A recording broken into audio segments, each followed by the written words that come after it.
Bonjour à toutes et à tous, bienvenue sur CI Benelux TV pour une nouvelle émission des sports. Je suis très heureux de vous la présenter et je souhaite à toutes et à tous les Ivoiriens, toutes les Ivoiriennes, au nom de toute l'équipe, une très bonne et très heureuse année 2016, bien évidemment. Nous souhaitons tout le bonheur. Aujourd'hui, j'ai le grand plaisir de présenter cette émission avec à mes côtés, pour la présenter avec moi, Moussa Bamba, qui est un ancien international ivoirien en espoir et qui a joué à l'Africa Sport d'Abidjan. Bonjour Moussa. Bonjour Amaury. J'ai également à mes côtés pour parler de l'actualité du football ivoirien, Dani Sidibé, que vous connaissez tous, qui est agent de joueurs licenciés FIFA. Bonjour Dani. Et notre coach maison, Isaac Fofana. Isaac, vous êtes coach diplômé à l'école de Clairefontaine en France. Bonjour Isaac. Bonjour. Aujourd'hui, nous avons un programme très chargé puisque nous allons parler de différents dossiers. Nous allons d'abord évoquer le CHAN, la Côte d'Ivoire a joué contre le Rwanda. Hier, ils ont perdu 1-0. Nous allons analyser ce match qui est sur la perspective de la Côte d'Ivoire dans cette compétition. On parlera également de Yaya Touré et de son pétage de plomb, pour dire ça comme ça, lors de la remise du Ballon d'Or africain. Nous parlerons également de Steve Goury, si tout était fait pour connaître la vérité. Et nous évoquerons également Zidane comme entraîneur du Real. Et enfin, nous évoquerons un grand dossier sur Didier Drogba qui a annoncé sa prise de retraite et qui va peut-être devenir entraîneur adjoint. Et donc pour recommencer, nous allons évoquer le tout premier sujet de cette émission. Moussa Bamba, je vous laisse donner l'information. Merci cher frère Amaury. Effectivement, nous avons sur le plateau nos deux spécialistes qui vont évidemment débattre aujourd'hui avec nous.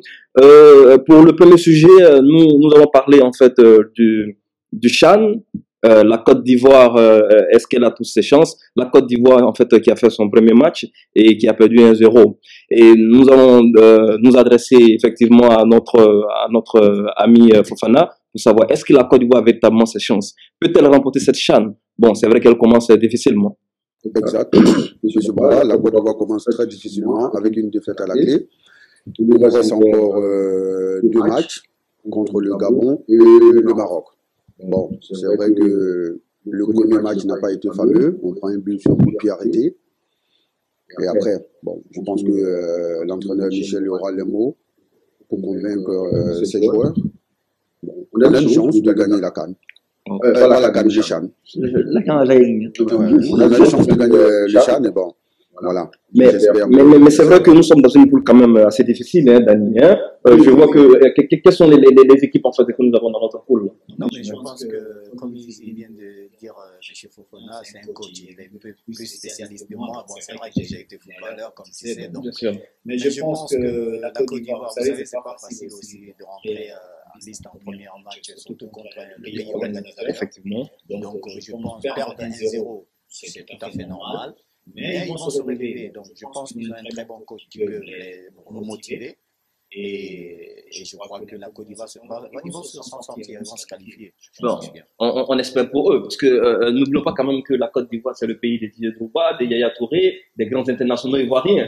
Et le Rwanda, c'est un pays que nous ne connaissons pas très bien, en tout cas footballistiquement. Et on commence déjà avec 1-0.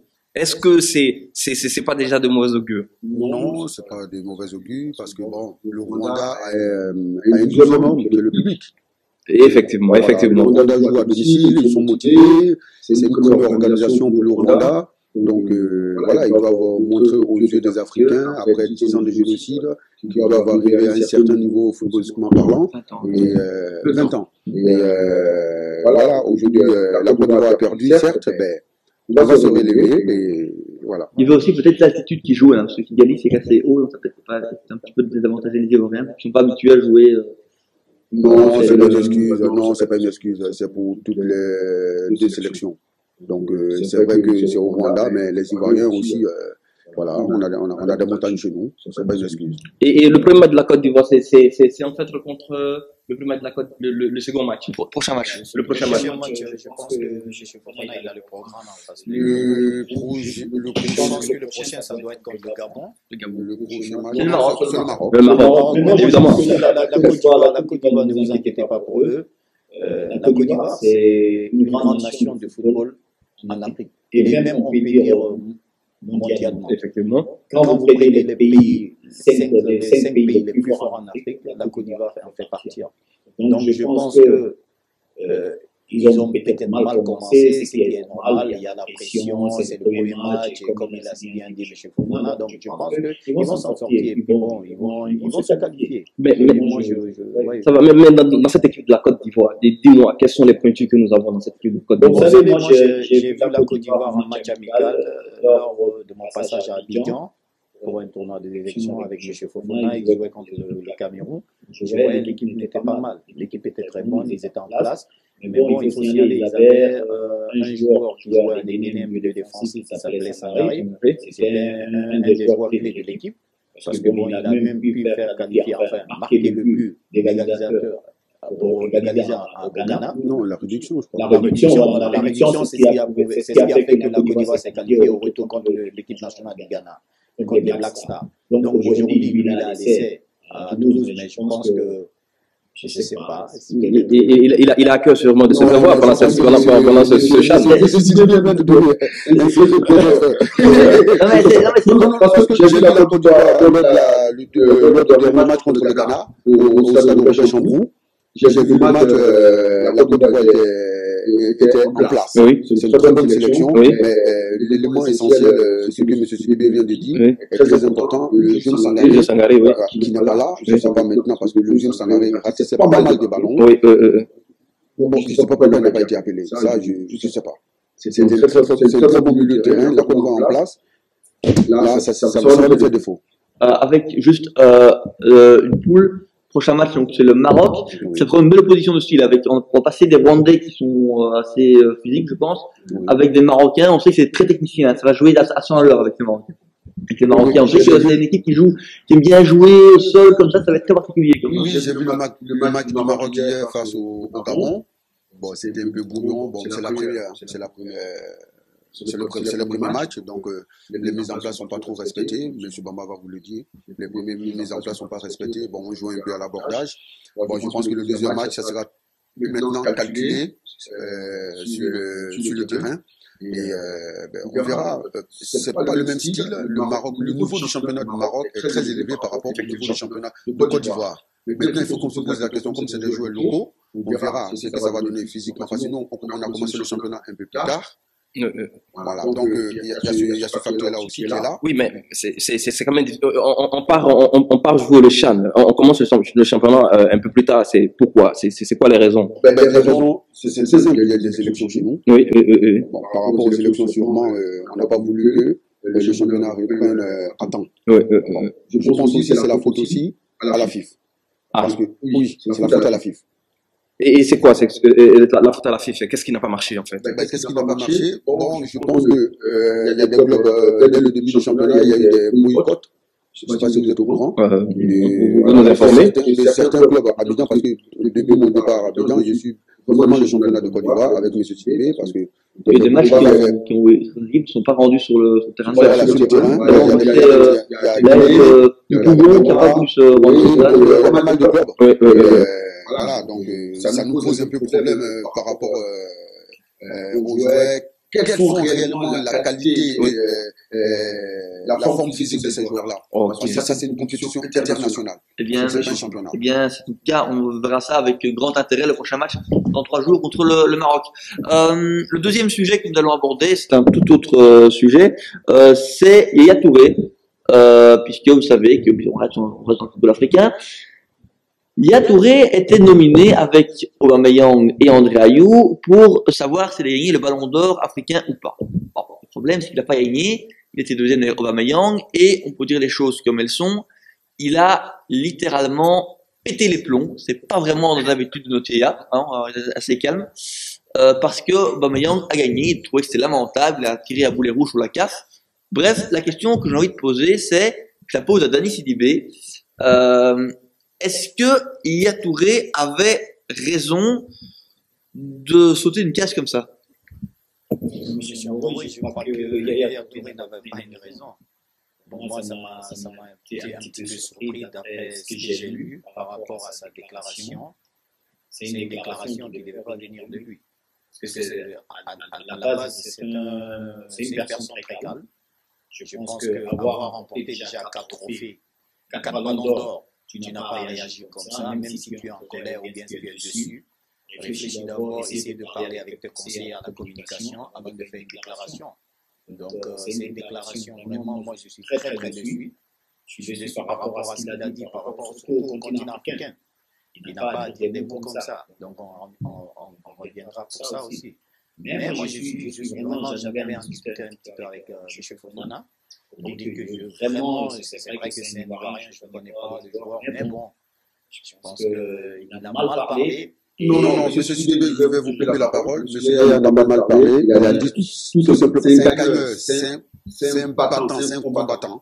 Il a dit peut-être dans une période de colère, parce que Yaya Touré, je ne dis pas qu'il ne mérite pas ou il mérite. C'est vrai que c'est la CAF qui fait les votes. Yaya Touré, il a pas mal. Bon, pour vous, il a mal parlé. C'est un compétiteur. Je suis désolé, monsieur Fofana. Non, c'est un compétiteur. C'est un compétiteur. C'est pas mal parlé. C'est pas mal parlé. Il a dit tout. C'est normal. C'est un gagneur. Je ne suis pas d'accord avec vous. Oui. Excusez-moi, je ne suis pas d'accord avec vous. Parce que ce que vous dites, il a parlé, il a mal parlé. Il dit qu'il a dit, tu as déjà lu les déclarations qu'il y a annoncées. Oui. Donc il faut bien lire. Je pense qu'il a vraiment parlé de ce grand joueur. Il n'a pas parlé comme ça. Il n'a pas parlé, alors que Bamaya n'a pas mérité. Mais qu'est-ce qu'il a dit? N'oublions pas qu'il a. Qu'est-ce qu'il a dit concrètement? Il n'a pas été seul à parler, hein. On est bien d'accord. Ayou a parlé. Si vous voulez parler. Si vous voulez, moi, je vais vous faire la déclaration de Yaya Touré. Oui. C'est que les autres ont parlé et ils peuvent dire ce qu'ils veulent. D'ailleurs, c'est des joueurs qui n'ont jamais gagné un ballon d'or. Donc, ils peuvent dire ce qu'ils veulent. C'est des grands joueurs, je les respecte beaucoup. Mais c'est que Yaya a dit sur l'Afrique, soi-disant que l'Afrique n'avance pas. L'Afrique, c'est pas bien. C'est pourquoi l'Afrique n'avance pas et les Africains. Je suis désolé. Je suis vraiment désolé. Parce que le problème, la Coupe d'Afrique des Nations, on ne donne pas la Coupe d'Afrique, c'est une année. C'est toute une année. On regarde la performance individuelle. Oui. C'est pas performance collective. Donc, il y a fait attention par rapport à la Coupe d'Afrique qu'il a gagnée avec la Côte d'Ivoire. Mais si on doit faire attention à cela, on doit voir ses stats, son bilan, et toute la Côte d'Ivoire n'était pas à la hauteur. Il a marqué 15 à la Coupe d'Afrique. Et il a fait combien de temps? Je savais que vous allez parler des stats. Non, pas ça. Monsieur Sidibé, toujours les stats et tout. Je suis tout à fait d'accord avec vous. Les stats ne parlaient pas en faveur de monsieur Touré, mais monsieur Touré a fait une déclaration chaud.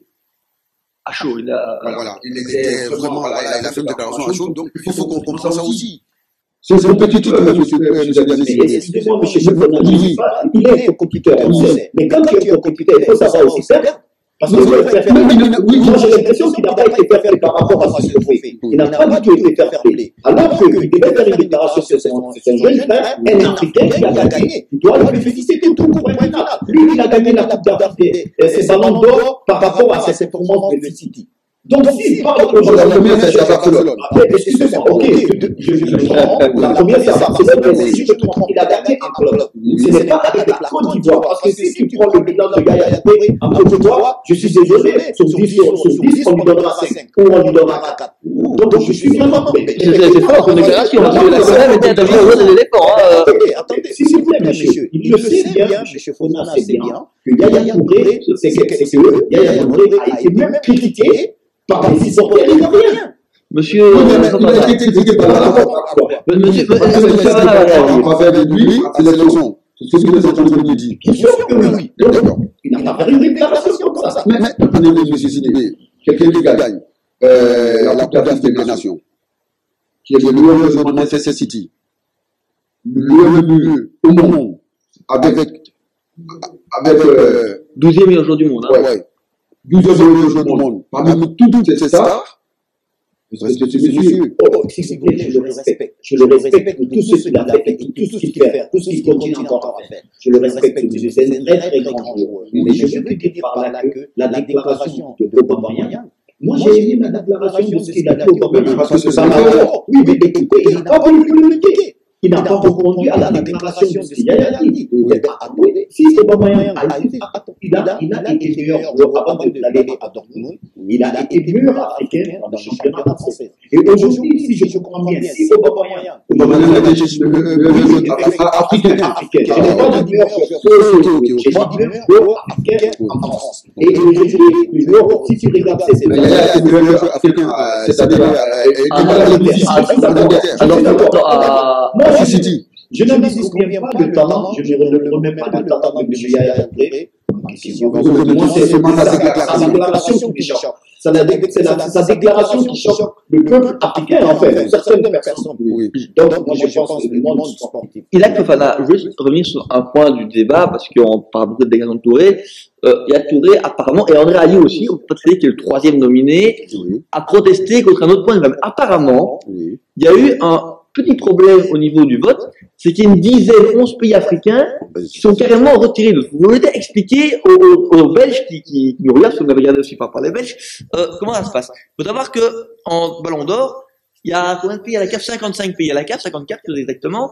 Tous ces pays votent avec leur coach et le capitaine de l'équipe. Donc pour la Côte d'Ivoire, c'était Henri Michel, et le capitaine Dans la Côte d'Ivoire, c'était Hervé Renard. Hervé Renard, pardon. Merci beaucoup. Le capitaine et le coach votent. Apparemment, il y a 11 pays africains qui n'ont pas voté du tout. Donc ni les coachs ni les capitaines. Donc il y a Touré. Donc il s'est passé quoi? Qu'est-ce qui s'est passé en fait? D'accord, monsieur Amoury, ce que vous dites, c'est pas faux, je l'ai lu dans les journaux. Maintenant, nous ne sommes pas à l'interne de la CAF. Mais qu'est-ce qui s'est passé à la CAF? C'est les journaux ivoiriens qui l'ont dit. Oui. Ça, c'est les journaux ivoiriens. Parce que là, on a tous des amis un peu journalistes un peu partout dans le monde. Mais quand tu appelles une petite édition, les votes ont été toujours comme ça. Bon, je suis pas à la CAF, je suis pas journaliste. Donc, pour moi, les votes, c'est pas pour moi se focaliser là-dessus en disant qu'il y a 11 pays qui n'ont pas voté et tout ça. Moi, je joue Yaya Touré, certes, il n'a pas eu le ballon d'or, mais par contre, ce que j'entends sur les réseaux sociaux, c'est ce qui m'énerve en disant non, Yaya ne veut pas parler de ça. Moi, ça m'énerve. Ok? Par rapport à ça, M. Sidé, aujourd'hui, qui parle des stades de mon frère aujourd'hui, qui n'est pas ça, qui n'est pas ça. Moi, je dis tout simplement, Yaya a parlé comme ça parce que c'est un compétiteur, c'est un gambler, c'est un guerrier. Mais Je ne suis pas d'accord avec ce que tu dis. La déclaration que je suis en train de dire, qu'est-ce que je déclare? Qu'est-ce que je demande à Yaya Touré? Je n'ai pas dit c'est ça au niveau de son club n'est pas fameux. C'est extraordinaire. Je te parle du niveau de l'équipe nationale. Parce que lui-même, via sa déclaration, il a fait allusion par rapport qu'il a pu être, il devait gagner. Pour lui, c'est un gagnant, c'est un compétiteur. Oui, je comprends. Mais il faut aussi savoir perdre. Parce que lui, il joue à Manchester City, mais soit il gagne, soit il perd. Donc, il accepte les deux. Et donc, alors, il devait accepter, je ne dis pas, si il a fait un club, le ballon d'or, on regarde ce que tu fais pendant ton parcours de club. Ça veut dire un an. L'équipe nationale, peut-être 2, 3 fois. Tu as fait que c'est que la Coupe d'Afrique des Nations a été organisée en 2015. Donc, ça a fait que c'est rentré. Mais si on doit regarder ça, on doit donner la Coupe d'Afrique à le ballon d'or, comment dire, à Géant. Mais parce que, il faut regarder ça. On va essayer de. Ouais, donc, oui, c'est vrai que c'est très chaud sur le plateau, hein. Notre spécialiste, monsieur Dany, voilà, qui va un peu à l'encontre de ce que Yaya, en fait, des propos que Yaya a tenus. Monsieur Fofana, qui, ma foi, soutient quand même un tout petit peu Yaya, mais c'est tout à fait normal. Mais il y a un malaise, il y a un problème. N'oubliez pas que c'est pas pour la première fois que la CAF est remise en cause. Hein. N'oublions pas aussi le ballon d'or de Didier Drogba qui a été attribué à Kanouté. Hein. Il y a beaucoup de difficultés. Et à votre avis, mais il y a beaucoup de personnes qui ont soutenu Yaya. Il y a des personnes qui ne l'ont pas soutenu. Non. Est-ce que vous ne pensez pas qu'il y a un réel problème? En gros, peut-être la CAF a un problème avec les Ivoiriens. Parce que le ballon d'or dont tu viens de parler de M. Didier Drogba, oui. Parce que je me rappelle très bien, il y a une année, la femme de Eto'o où Diouf allait chercher le ballon d'or de son mari. Ah. Donc voilà, on a bien compris votre débat là. Vous n'êtes pas d'accord, on aura l'occasion d'y revenir. On a bien vu que aussi qu'à la CAF peut-être vont changer des choses, hein, parce que là mais la question a aussi se poser pour les gens qui ne connaissent pas le foot et ou qui sont un peu ne connaissent pas les critères. Justement, Isaac Fofana, la question c'est sur base de quoi en fait on désigne le Ballon d'Or africain? C'est quoi les critères de désignation? Pour les critères du Ballon d'Or africain, je pense que c'est d'être performant en Europe. Parce que étant performant en Afrique, tu ne peux jamais avoir le Ballon d'Or. C'est mon avis. Et je pense que c'est comme ça. Il n'y a aucun joueur sur le continent qui a eu le Ballon d'Or depuis un certain temps. Voilà. Donc, pour moi, les performances, c'est dans les clubs. Bon, aujourd'hui, Yaya, il a été performant dans son club. Et Aubameyang aussi, tous les trois. Bon, la CAF a décidé autrement. Il y a eu le vote de la CAF. Yaya Touré a perdu le Ballon d'Or. Et ça a été attribué à Aubameyang. Il mérite aussi. Ok, bon, si le Ballon d'Or est attribué, si le Ballon d'Or est attribué en fait par rapport aux performances en Europe, est-ce que ça nous dit de façon très précise, M. Dani, Yaya, quelle est sa place au classement mondial des joueurs présentement? Est-il avant Aubameyang ou après Aubameyang? Il a fini 12e du Ballon d'Or. Il était avant Aubameyang. Oui, bien sûr. Mais alors, quel est le problème? Non, le problème, il faut pas regarder ça. Vous savez, moi, je suis pas à la CAF pour savoir c'est quoi les critères. Mais moi, à mon avis personnel, que je donnerai comme avis, le Ballon d'Or est attribué par rapport à la performance. Parce que général, en fait. En général, sur le continent, voilà, sur le continent ou bien sur l'Europe et tout ça. C'est par rapport à ce que tu fais au niveau de ton club. Et même au niveau de l'équipe nationale aussi, ça fait partir aussi. Mais je ne sais pas leurs critères, ce qui se passe là-dedans. Mais le problème, c'est que je pense que Yaya ne démérite pas, hein, attention. Moi, je ne voulais pas dire qu'il démérite. Yaya ne démérite pas, mais je veux dire que les trois, tous les trois méritent, parce que quand tu regardes aussi leur performance par rapport à leur club, à mon avis, tu peux donner à eux tous. Effectivement, on a bien noté votre débat. On a un nouveau point de débat et qui a une actualité un peu plus tragique. C'est Steve Gorry. Oui, effectivement, Steve Gorry, notre international ivoirien qui, ma foi, a eu 13 sélections avec l'équipe nationale de la Côte d'Ivoire, dont 3 buts. Steve Gorry, dont le corps sans vie a été retrouvé dans le Reims, en Allemagne. Il évolue en 12 ans. Et les circonstances de sa mort sont quand même assez tragiques. Donc on se demande, qu'est-ce qui s'est passé, monsieur Fofana? D'accord. Ce qu'on lit dans les journaux, il paraît qu'il était endetté. Il y a d'autres qui disent que non, que c'est par rapport à un chagrin d'amour. Et je sais pas, ma foi, que son âme repose en paix. Je n'ai pas tous les éléments en main, mais je sais pas. Je sais pas. Qu'est-ce qui s'est passé? Je ne peux pas savoir. Tout d'abord, le joueur, je ne le connais pas personnellement, mais je présente mes condoléances à sa famille et au peuple ivoirien et au monde sportif ivoirien. C'est-à-dire que, et aussi, je profiterai de l'occasion de présenter mes condoléances au nom de CI Benelux TV à sa famille. Mais je pense que ce que j'ai lu sur les réseaux sociaux, il y a eu enquête. Il paraît qu'il s'est suicidé. Bon, que son âme repose en paix. Bon, j'ai vu aussi que l'enterrement, ça s'est très bien passé. Il y a eu des membres de la fédération que j'ai vu sur les réseaux sociaux. Donc, je pense que ça a été. Mais bon, je ne sais pas. Est-ce que sa famille va suivre l'enquête? Parce que bon, est-ce que ce qu'ils nous ont dit, c'est la vérité? Ou bien ils veulent juste se débarrasser de l'enquête parce que c'est un noir? Mais n'oublions pas, c'est quand même, n'oublions pas que quand même l'ambassadeur ivoirien est monté quand même après une intervention à la RTI pour donner en fait son point de vue, son avis un peu sur la question. Et il y a quand même quelques points de zone d'ombre sur la mort de notre compatriote. Nous présentons évidemment toutes nos condoléances à la famille éplorée, à tous les amateurs de football. Mais il est français. On nous a dit aussi que l'État français aussi en fait essaie aussi d'avoir des réponses. Mais est-ce que vous pensez qu'on aura un jour des réponses à nos questions? Parce que nous sommes vraiment attristés par la mort. C'est surtout le souhait que moi-même c'est mon souhait pour qu'on puisse faire une enquête sur la mort de Steve, parce que c'est anormal un joueur de ce niveau qui a eu ce niveau-là qui se suicide. Pourquoi il s'est suicidé? Maintenant. S'est-il suicidé?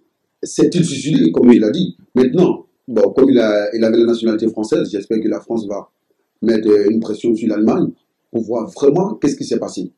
Parce que je sais qu'au niveau de nos autorités, peut-être ils ne sont pas compétents, mais peut-être avec l'appui de la France, on aura la vérité. Parce que moi aussi, j'aurais appris que, ouais, il avait dit à ses amis proches en Allemagne qu'il devait aller voir sa famille en France. Et il n'a jamais été en France. On l'a retrouvé dans nos rêves. Non, nous sommes convaincus. En tout cas, la fédération, n'oublions pas que c'est un monsieur qui a servi quand même la Côte d'Ivoire au haut niveau. Donc, on espère que les autorités ivoiriennes, en tout cas, prennent toutes les mesures pour que on puisse éclaircir, en fait, cette situation. Parce que, il y a beaucoup de questions qu'on se pose. Et j'espère que la FIF, la fédération, l'État ivoirien, vraiment donnera des réponses aux Ivoiriens.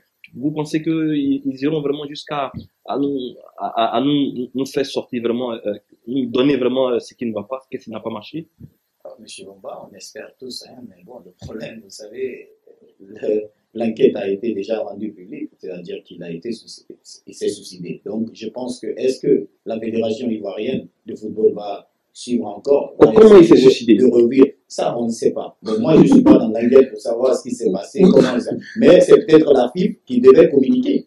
Parce que je pense que, ou sa famille, parce qu'ils vont sûrement dire l'enquête, le dossier, ils vont dire à la famille, il a été suicidé, comment, on ne sait pas. Mais si la FIF et l'État ivoirien n'est pas d'accord, ils peuvent encore faire, ils peuvent refaire.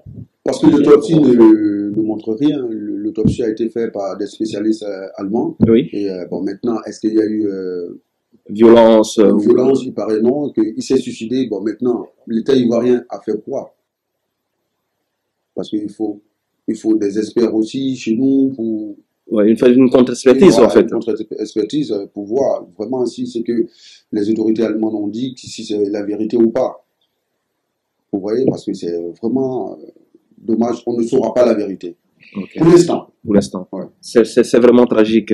Comme nous présentons évidemment toutes nos condoléances à la famille éplorée, à tous les Ivoiriens, les amateurs de football.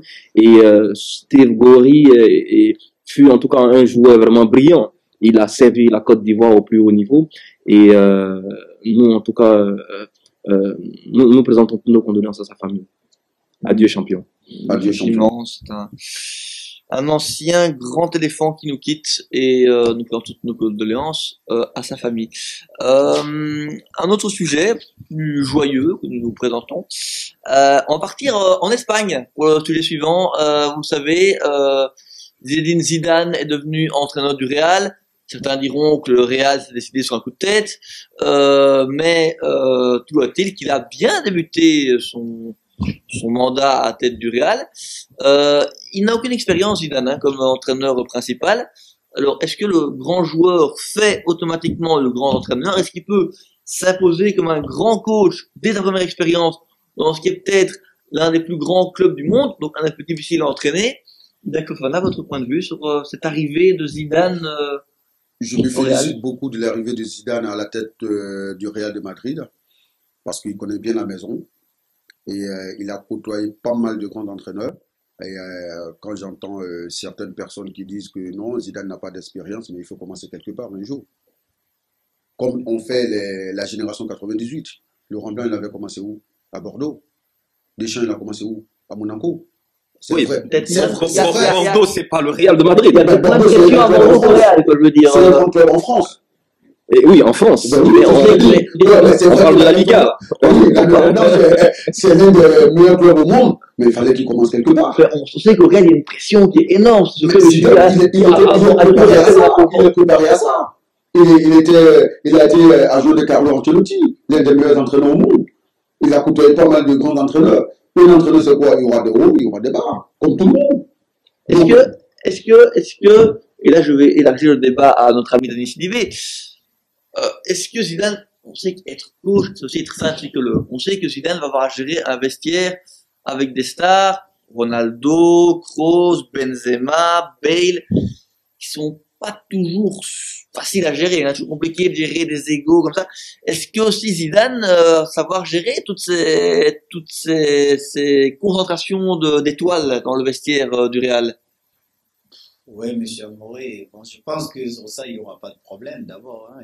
Il a été un très grand joueur, effectivement. Et il est respecté d'abord par les joueurs. Il a prouvé, il a montré à tous ces joueurs-là, eux déjà, c'est leur idole. Il y a beaucoup dans ces vestiaires-là. Zidane est leur idole. Son aura va peut-être Donc, aider à... se respect déjà entre eux. Et ce qui concerne, je pense qu'il va s'imposer dans les vestiaires. Il n'y aura pas de problème d'ego, je pense. Donc Zidane, déjà, c'est quelqu'un de timide, de calme.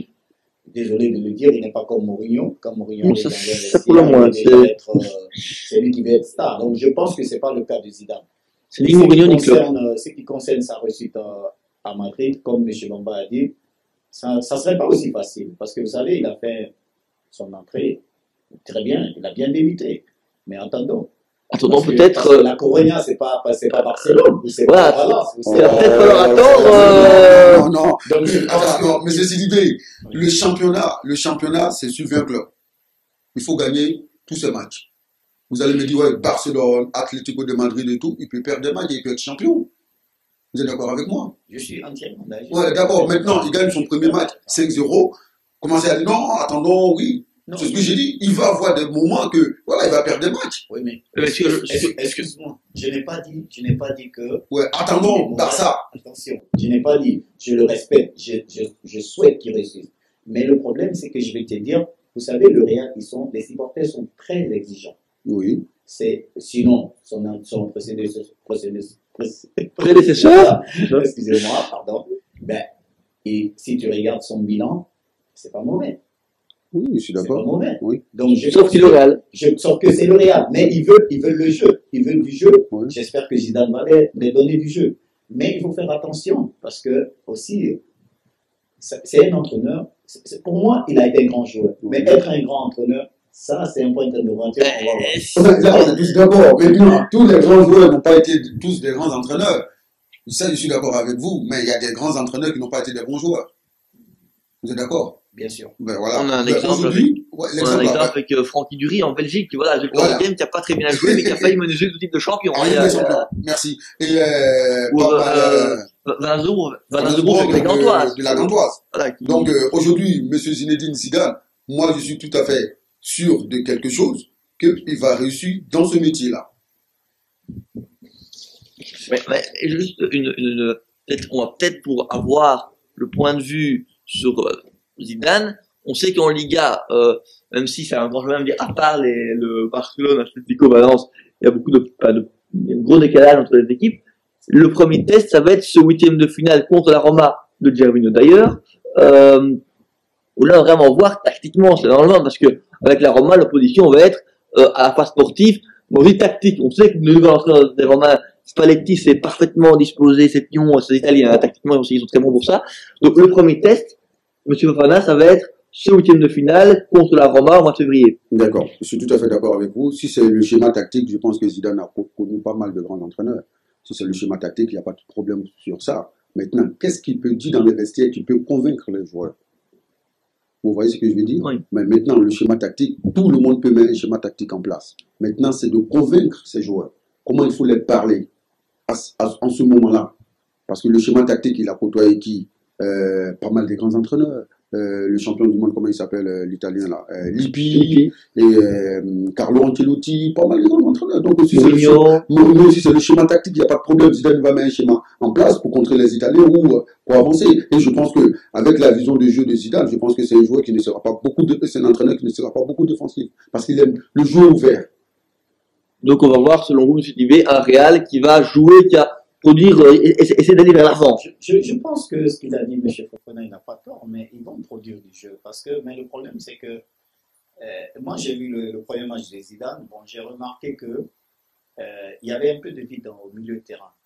Il a des milieux qui jouent tout le monde est basé sur l'offensif. Et donc, il faut quand même faire attention. Comme il vient de dire M. Amoré, c'est vrai que c'est un vrai test contre AS Roma, mais ils sont toujours partants favoris.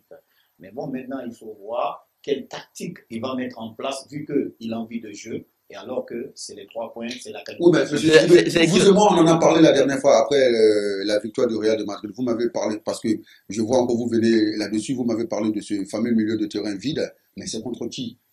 Tu penses que Zidane va s'amuser à jouer comme ça face à l'AS Roma. Non, non, parce que ça serait l'AS Roma en face, ça serait un huitième de finale de la Ligue des Champions.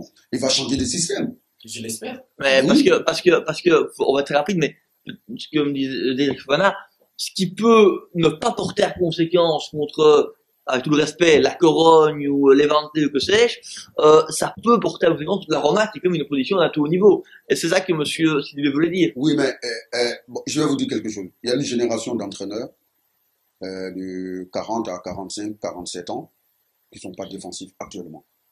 Quand je parle d'une génération Guardiola, Luis Enrique, tout ça, Zidane et tout ça, c'est une génération qui aime jouer au ballon. C'est une génération qui ouvre le jeu. Donc, face à l'AS Rome, vous allez voir, Zidane va beaucoup changer son système de jeu, mis en place face à la Coronia et face à d'autres équipes de la Liga. Parce que là, c'est le huitième de finale de la Champions League. On va donc résumer et conclure en quelques instants, monsieur Sidibé, ce huitième de finale qu'on attend tous, c'est un Roma Real, que beaucoup d'Ivoiriens attendront, puisqu'il y a Gervinho qui va jouer a priori et il y aura deux Ivoiriens avec des champions, puisqu'il y a également Touré avec City contre Kiev, on en parlera dans une de nos émissions. Ce serait une option tactique entre Zidane qui va vouloir beaucoup jouer et Spalletti qui va essayer de jouer en plus en bloc derrière le ballon. Non, non, Spalletti n'est pas défensif, hein, parce que vous croyez, parce que j'ai vu quelques matchs de ce monsieur au Zénith et à l'AS Rome, c'est quelqu'un qui joue beaucoup offensivement aussi. Donc, M. Sidibé, ça va être un match très, ça Je va jouer, quoi. Comme je l'ai tout à l'heure dit, Real est toujours partant favori. Mais bon, maintenant, il faut voir, c'est un huitième de finale. La huitième de finale, c'est pas facile. Hein. Il faut avoir les joueurs, parce que bon, c'est pas lui qui a pris les joueurs, c'est pas lui qui a fait les transferts. Il a encore pardonné, parce que même si ça tourne pas, on ne souhaite pas pour lui, parce qu'on veut qu'il réussisse, parce que il a été un grand joueur, il a été un idole. Mais je pense que même si ça ne va pas, il a toujours des arguments pour dire ce n'est pas moi qui a choisi mes joueurs. Donc je pense On jurera, espérons que on verra ça, on suivra ça de très très près, évidemment. On analysera cette Ligue des Champions, sur très près les performances de nos Ivoiriens encore en piste en Ligue des Champions. En tout cas, donc Zidane, il est entraîneur, c'est officiel. On va donc parler de Didier Drogba, qui lui va peut-être être entraîneur adjoint, mon cher Moussa. Effectivement, Didier Drogba, notre star national, Didier Drogba, qui évolue à l'Impact de Montréal, dans le même club que notre compatriote Laurent Simon, qui était à la qui était à la Coupe du Monde. Ouais. Et Didier Drogba décide d'arrêter sa carrière en tout cas de footballeur. Il devient maintenant entraîneur adjoint à Chelsea. Qu'est-ce qui s'est passé? Pourquoi Didier Drogba décide de... Mais est-ce que c'est déjà fait? Parce que ce que vous me rapportez là, je ne sais pas si je l'ai... Non, c'est ce qui a été annoncé, dans certains journaux. Donc, il y a une politique de l'intéressé. Je pense que l'intéressé n'a pas encore annoncé qu'il arrête. Sa carrière, Il c'est veut vrai. toujours continuer. Oui. Donc, attendons qu'il arrête. Ben, ce qui concerne, il veut se reconvertir en coach. Je pense qu'il peut y arriver. Oui. Pour moi, il peut y arriver. Parce que c'est un meneur d'hommes, déjà. Oui, c'est vrai. Parce que c'est quelqu'un dans les vestiaires. Vraiment, c'est un meneur d'hommes. Et donc, je pense que, pour moi, il peut... Mais dites-moi, monsieur Dani, est-ce qu'il continue de s'entraîner avec l'Impact de Montréal? Ouais, ça, franchement, je pense qu'ils sont pour le moment en vacances. Non, ou bien le championnat était... Le championnat terminé, ils prendront au mois de Je mars. pense qu'il s'entretient avec Chelsea. Il s'entretient avec Chelsea. Je pense qu'il continue à s'entraîner parce qu'il ne peut pas rester comme ça. Même nous qui ne jouons plus, on s'entraîne de temps en temps. C'est vrai que Isaac, il me dépasse un peu. Le matin, il est en train de je suis un peu plus Non, en fait, notre star, Didier Drogba, si jamais il arrête sa carrière de footballeur, il peut être un très très très très bon coach. Parce que M. Sidibé vient de l'annoncer. Bon, même pas un entraîneur, ni un coach, un bon manager. Parce qu'il y a une différence. Oui. Un bon manager, Didier Drogba peut être un bon manager parce que c'est un meneur d'homme. Vraiment, comme on le dit, il a la niaque pour réussir dans ce métier-là. Parce qu'il a tout gagné. C'est pas parce qu'il a tout gagné aussi qu'il peut être un meneur d'homme, parce qu'il a le charisme, c'est quelqu'un qui, quand tu regardes, tu sens que voilà, que le coach me régale, ou le manager me régale. Donc, nous allons aborder maintenant le sujet de Didier Drogba qui a donc arrêté sa carrière, qui va peut-être arrêter sa carrière. J'ai une question que l'on va vous poser à vous tous, y compris à notre ami Moussa. C'est quand même une page de l'histoire du football ivoirien qui se tourne avec Didier Drogba. J'ai envie de vous poser toute une question. Du football africain qui se tourne, pas du football africain qui se tourne. Quelles sont les images? Est-ce qu'il y a une image? Est-ce qu'il y a une image, un mot, un but que vous avez envie de retenir de la carrière de Didier Drogba? Qu'est-ce qui vous vient à l'esprit quand on évoque la carrière de Didier Drogba? Isaac. Un grand champion. Un très grand champion. Humble. Solidaire. Avec son peuple. Le peuple africain. Le peuple ivoirien. Un très grand monsieur. Respect pour toute sa carrière. Je respecte beaucoup. L'image qui me vient en tête, c'est la finale de la Champions League en 2012. Je respecte le monsieur, toute sa carrière. Bravo l'artiste. Danny, est-ce qu'il y a un souvenir particulier ou un match qui t'a... Un très grand joueur. Un grand joueur africain. Il a honoré l'Afrique, en fait. Donc, vous savez, c'est pas aussi facile quand un noir, un africain réussit en Europe, au continent. C'est trop bien. Donc, moi, je retiens aussi qu'après la finale gagnée en 2012, où la Côte d'Ivoire était un petit peu déchirée au niveau du tissu social, entre les ethnies, et il est parti au nord. Il a amené avec le trophée, ça m'a marqué. Moi, je pense que ça, c'est un truc qui m'a beaucoup marqué. Ça veut dire que donc, toutes les Ivoiriens doivent comprendre ça. Tout le monde doit se réunir, se donner la main pour que ce beau pays avance, parce que c'est un pays qui mange. Et donc, Didier Drogba m'a marqué par ce point sur ça. On peut se rappeler aussi, moi c'est une scène qui fait souvenir, je pense que Isaac s'en rappellera aussi, c'était ce match à Omdurman au Soudan. On parlera du Soudan dans une prochaine émission pour le match du mois de mars. En 2005, il qualifie la Côte d'Ivoire pour la Coupe du Monde et il est là à vraiment montrer l'exemple. À une époque, c'est justement troublé. Drogba un peu, toute cette équipe des éléphants symbolisait un peu le fait qu'une Côte d'Ivoire unie, ça pouvait marcher. C'était le porte-parole, je crois, des éléphants. Cette image aussi a vraiment marqué les Ivoiriens. Tous les joueurs sur la pelouse au genou qui demandent pardon. Ouais, c'est une image très forte. Tout le monde qui attendait le pénalty qui a levé l'Égypte, c'était après, vraiment Didier, vraiment chapeau l'artiste. Oui, évidemment, Didier Drogba, c'est un monument, c'est un digne fils de l'Afrique. Nous rappelons encore de ces images, de ces liesses, dans les stades, au stade Félix Houphouët-Boigny. Vraiment, Didier Drogba, on retient de lui que c'est un monsieur qui a servi son pays avec amour, avec dignité, avec fierté. Et nous, en tout cas, comme l'a dit notre Monsieur Dany, s'il décidait en tout cas d'arrêter sa carrière, nous le souhaitons en tout cas bonne chance. Hein. Donc il part comme ça avec une très bonne image. Je pense qu'il a accompli en tout cas tout ce qu'il devait accomplir en tout cas pour le football. Voilà, ivoirien. Donc reviendront aussi à certains détails, mais je dis de façon générale, Didier Drogba, comme on le dit chez nous, il a fait le boulot. Tu as l'occasion de jouer avec Didier Drogba, toi, ou de le côtoyer de près en tant que espoir? Non, j'ai pas eu l'occasion de le côtoyer. Non. Moi, je vis en Belgique. Ah oui, je rappelle. Maintenant, voilà. Donc, non. Plus ses coéquipiers, voilà. Je vais parler de Cheikh Tioté, de Copa Paris, voilà, d'un certain nombre de personnes avec qui, bon, j'ai de très bonnes relations. Mais Didier Drogba, j'ai jamais eu l'occasion de le côtoyer. Toi qui es coach, Isaac, tu as peut-être côtoyé Didier Drogba, est-ce que ta personnalité, c'est quelqu'un de très humble, qui parlait assez peu, mais qui parlait avec ses pieds. Souvent Drogba, c'est quelqu'un qui parlait peu avec sa bouche, mais qui parlait beaucoup avec ses pieds sur le terrain. D'accord. Je l'ai vu lors d'un match amical Côte d'Ivoire-Égypte au stade Charletti à Paris. Quelqu'un qui est très impressionnant, qui est très calme, qui est très posé, qui est très humble, charismatique, et quelqu'un qui, après sa carrière footballistique, je pense que quelqu'un qui peut faire carrière toujours dans le football, peut-être étant manager ou coach, et j'espère qu'il va beaucoup apporter à la Côte d'Ivoire et à l'Afrique. Justement, Dany, deux questions d'abord. Est-ce que tu as un souvenir particulier avec Didier Drogba? Tu as eu l'occasion de le voir, peut-être un match Côte d'Ivoire-Guinée, ou tu as eu l'occasion de le voir quelquefois? Oui, j'ai eu l'occasion de le voir quand il était à Gaza. Il y a un ami on avait des amis en commun. Donc voilà, je l'ai vu, mais c'est un monsieur. En ce moment, il n'était pas monsieur. Il était Didier, même. Mais j'étais déjà humble. Comment je voudrais aussi dire ce qu'il a dit, M. Bamba. Je voudrais juste revenir ce que M. Bamba a dit.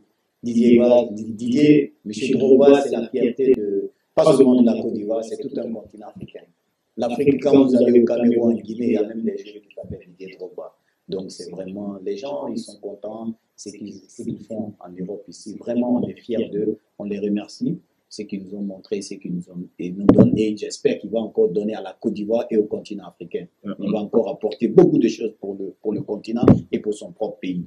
Est-ce que j'ai envie de poser une rapide question à Dani, à Isaac, à Dani aussi. Est-ce qu'il n'y a pas juste un regret? Bon, c'est qu'il a jamais, Drogba, est-ce qu'on peut dire, Drogba, j'ai envie de dire, c'est un peu le regret, c'est que l'année où la Côte d'Ivoire a soulevé ce trophée de la CAF, il n'a pas pu le soulever, alors que c'est un peu lui qui, par son rayonnement, a inspiré tous ces joueurs ivoiriens, un peu le chef de file de ce troupeau d'éléphants, si je peux me permettre, qui avançait sur l'Afrique. C'est un peu lui qui est le papa, le père de cette génération. Oui. C'est pas un regret qu'il n'ait jamais pu toucher ce bonheur de la CAN. Peut-être il n'a pas eu la médaille. Je suis d'accord avec vous. Mais c'est Drogba qui ramène la coupe en Côte d'Ivoire. Parce que tous ces jeunes joueurs s'identifiaient à Didier Drogba. Donc peut-être si la CAF est intelligente, la FIFA est intelligente, doit lui donner une médaille à M. Didier. Est-ce qu'il ne l'a pas reçu cette médaille? Peut-être, oui, peut-être. Parce que M. Didier, c'est lui qui a soulevé le trophée. C'est vrai, il n'était pas parmi les 23, avec Zokora Didier aussi, mais c'est eux qui ont ramené la coupe. Parce que je suis sûr que ces jeunes frères les appelaient de temps en temps ou donnaient des conseils à ces jeunes frères. J'en suis sûr même. Aujourd'hui, c'est vrai que la bande à Yaya Touré ramène la coupe, mais Didier est à la tête. Il a eu ce regret, c'est deux finales perdues au tir au but. Je pense à Zambie 2012 et Égypte 2006. En sélection, il n'a pas eu de chance. Son regret, c'est que d'abord, il a deux finales perdues au tir au but. Et en Coupe du Monde, la Côte d'Ivoire s'est pris des groupes souvent comme impossible, ou presque. Oui, bon, il regrette un peu de ne pas amener quelque chose, de ne pas soulever un trophée. C'est vrai qu'il n'a pas soulevé, mais il a gagné la Coupe d'Afrique avec son cœur. Parce que lui, il partageait tout ce qu'il gagne avec le peuple ivoirien. Donc, s'il est là où il n'est pas là aujourd'hui, c'est qu'il a gagné avec son cœur. Donc, je pense qu'il continue à gagner. Ouais. Et même demain, s'il devient, je ne sais pas, président de la FIB, s'il en vit ou bien entraîneur de la sélection, il gagne toujours avec le cœur. Donc, je pense que... En tout cas, c'était un très, très grand joueur des Drogba. C'est un grand plaisir. Pardon. Un dernier mot pour Dani et Isaac et Dani sur Monsieur Didier, bon, sur le global, si jamais il arrête sa carrière, j'aimerais bien qu'un jour qu'il devienne sélectionneur de la Côte d'Ivoire, avec toute l'expérience qu'il a vécue en Europe, qu'il a au moins partagé avec ses compatriotes en Côte d'Ivoire. Et j'aimerais bien qu'un jour, on lui donne la sélection. Denis? Écoute, moi, mon dernier mot revient d'abord à Seydou Négus. Ah oui, parce que tous les sujets qu'on a abordés, c'est pour faire plaisir à nos spectateurs. Espérons qu'ils vont continuer à nous suivre partout où ils vont et nous donner leur témoignage. Peut-être qu'on on a fait des erreurs ou on a dit quelque chose qui n'est pas bien, donc on essaie de faire plaisir à nos spectateurs. Mais ce qui concerne ce qu'on a abordé comme sujet, vraiment, on est fiers de l'Afrique. Merci beaucoup, effectivement. On est très fiers de vous, chers téléspectateurs. Moi, j'essaie bien que les réseaux sociaux, M. Dani, aura par rapport à celui-là là-dessus. Oh là là, là, je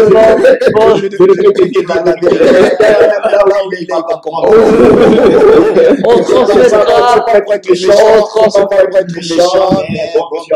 c'est pas pour être méchant, mais quand il dit la vérité, il sait, aujourd'hui, il a fait une déclaration qu'il regrette. Avec le recul, j'en suis sûr qu'il a la vérité parce que voilà, il sait que Aujourd'hui, la nation peut être appelée au moyen pour le féliciter. C'est un signe de l'Afrique. C'est un signe de l'Afrique. On veut te lancer un appel. Arrête ça, tu as gagné 4 ballons d'or, c'est l'Afrique qui a gagné. Donc, Africain là, c'est ton continent, c'est ton pays, ton peuple. Donc, viens faire des choses là-bas. Amène des choses au pays. Essaye d'installer, investis dans le football, dans le sport, surtout en Côte d'Ivoire. Moi, c'est cet appel que je te lance. Si tu suis l'émission là, s'il vous plaît, essayez d'aider les jeunes Africains, surtout de la Côte d'Ivoire, de ton propre pays. Parce que l'Afrique, la Côte d'Ivoire en a besoin. Et vous, avec vos relations et avec votre richesse, vous pouvez faire quelque chose pour le pays. Effectivement, merci beaucoup, Dani Sidibé. Si tu as besoin de moi, mon numéro de téléphone. Merci beaucoup, merci beaucoup, Dani. Merci beaucoup, Isaac. On se remettra votre Souhaï à Touré, premier Souhaï. On va le taguer sur Facebook, sur le réseau de l'émission, sur là. Sur Twitter, voilà. Il va nous follower. Ça rate pas mal, ça. Merci beaucoup d'avoir suivi cette émission. Merci beaucoup à nos deux chroniqueurs, Isaac Fofana, Dani Sidibé. Merci beaucoup à notre ami Moussa Bamba. Merci à toute l'équipe qui a préparé cette émission, le réalisateur Robert Conan, la rédaction Soile Ouattara. On les remercie évidemment. Nous vous souhaitons une fois encore tout le bonheur pour l'année qui vient. À tous les Ivoiriens, à tous nos amis du Burkina aussi, à qui on pense beaucoup, évidemment, avec tout ce qui s'est passé. On est évidemment de tout cœur en pensée, en prière avec les Burkinabés. Donc nous vous souhaitons une très agréable journée et bien évidemment nous vous souhaitons une très bonne année sur les antennes de CIVDELUX. D'accord, il y a M. Sidibé qui vient de Bonne année. Bonne année. Bonne année en Espagne. Oui. Bonne année. Bonne année. Écoutez, Bonne année à M. Bamba et à M. Amoré. Bonne année à tous les Ivoiriens et toutes les Ivoiriennes qui nous suivent. merci beaucoup. Au revoir.